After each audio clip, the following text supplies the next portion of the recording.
अस्सलामु अलैकुम वरहमतुल्लाहि वबरकातुहू। मेरे प्यारे नाजरीन, आज की इस बाबरकत वीडियो में हम आपके लिए हुजूर अकरम सल्लल्लाहु अलैहि वसल्लम के इब्तिदाई बचपन का एक निहायत ईमान अफरोज़ वाक़या लेकर आए हैं। हज़रत मोहम्मद सल्लल्लाहु अलैहि वसल्लम का हलीमा सादिया के साथ मुबारक वक्त। ये वाक़या न सिर्फ रहमत आलम सल्लल्लाहु अलैहि वसल्लम की अज़मत को ज़ाहिर करता है, बल्कि अल्लाह की बेपाया बरकतों की निशानी भी है। आएँ शुरू करते हैं। जैसे मक्का की दीगर ख़वातीन अपने बच्चों को कुछ अरसे के लिए शहर से दूर सहरा भेजती थीं, इसी तरह आमना ने भी अपने बेटे को इब्तिदाई सालों के लिए सहरा भेजने का फ़ैसला किया, जहां सेहतमंद माहौल और साफ़ फ़ज़ा में परवरिश मुमकिन थी।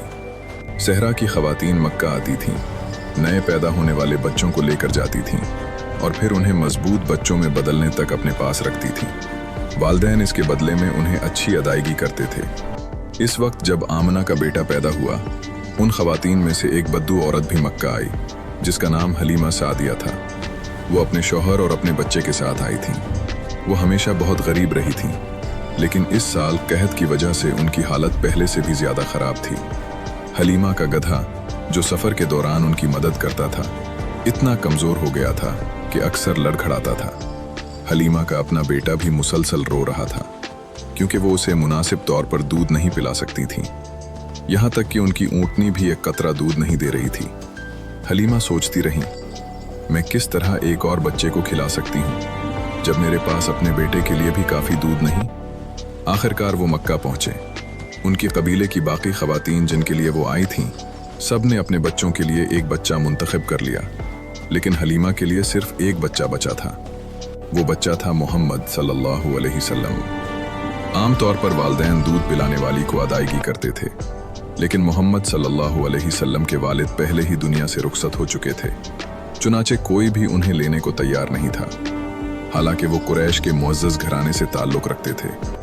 हलीमा भी शुरू में उन्हें लेने के लिए तैयार नहीं थी, लेकिन वो ये नहीं चाहती थीं कि वो वाहिद औरत बन जाएं जो बग़ैर बच्चे के वापस जाएं। उन्होंने अपने शौहर से मशवरा किया कि क्या मोहम्मद सल्लल्लाहु अलैहि वसल्लम को ले जाना चाहिए। शौहर ने फरमाया, शायद अल्लाह हमें इसके सबब बरकत दे।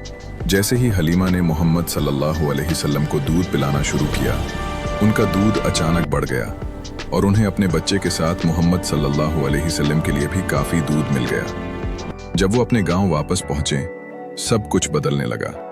ज़मीन सरसब्ज हो गई, खजूर के दरख्तों ने ज़्यादा फल दिए और बकरियां और पुराना ऊँटनी भी काफ़ी दूध देने लगे। हलीमा और उनके शौहर जान गए कि ये सब खुशहाली इसलिए आई है कि वो नया बच्चा मोहम्मद सल्लल्लाहु अलैहि वसल्लम अपने पास रखती हैं, जिसे उन्होंने अपने बेटे की तरह प्यार किया। जब मोहम्मद सल्लल्लाहु अलैहि वसल्लम 2 साल के हुए, हलीमा ने उन्हें वापस आमना सल्लम के पास ले जाने का फैसला किया, लेकिन उन्होंने आमना सर से इल्तिजा की कि उन्हें कुछ अरसा और अपने पास रखें, और खुशी से आमना सल ने इजाज़त दे दी। मोहम्मद सल्लल्लाहु अलैहि वसल्लम हलीमा के घर सहरा में वक्त गुजार रहे थे। वो हलीमा के बच्चों के साथ खेलते और साथ मिलकर भेड़ों को चरने ले जाते, लेकिन बाज़ औक़ात हलीमा सर उन्हें अकेला बैठा पाती थीं। रिवायत है कि एक मौके पर 2 फरिश्ते आए और मोहम्मद सल्लल्लाहु अलैहि वसल्लम के दिल को बर्फ़ से धोया। अल्लाह ने ऐसा किया ताकि उनका दिल पाक हो जाए, क्योंकि अल्लाह ने इरादा फरमाया था कि मोहम्मद सल्लल्लाहु अलैहि वसल्लम सबसे अजीम इंसान हों और आखरीन नबी बने। अल्लाह के नाम से जो बड़ा मेहरबान निहायत रहम वाला है। क्या हमने तेरे सीने को तेरे लिए कुशादा न किया और तेरे बोझ को जो तेरे पीठ पर था हटा दिया और तेरी शोहरत को बुलंद किया। बस बेशक मुश्किल के साथ आसानी है, बस बेशक मुश्किल के साथ आसानी है। जब तू आराम पाए तो अपने रब की रज़ा के लिए मेहनत कर और कोशिश कर। 94 1 से 8। आखिरकार जब हलीमा ने मोहम्मद सल्लल्लाहु अलैहि वसल्लम को वापस आमना के पास पहुंचाया, वो सेहतमंद और मजबूत लड़का बन चुके थे। बाद में वो अपने वक्त पर हलीमा के साथ खुशी से नज़र डालते और हमेशा खुद को बनी साद का हिस्सा समझते। आखिर में तमाम नाजरीन से गुजारिश है, अगर आपको ये ईमान अफरोज़ वाक़या पसंद आया तो इसे लाइक करें, अपने दोस्तों के साथ शेयर करें और हमारे चैनल को सब्सक्राइब ज़रूर करें, ताकि ऐसी मज़ीद रूहानी और सीरत नबवी की वीडियोज़ आप तक पहुँचती रहें। अल्लाह आप सबको ईमान, खैर, बरकत और रहमत अता फ़रमाए। जज़ाकुमुल्लाहु खैरन। अस्सलामु अलैकुम वरहमतुल्लाहि वबरकातुहू।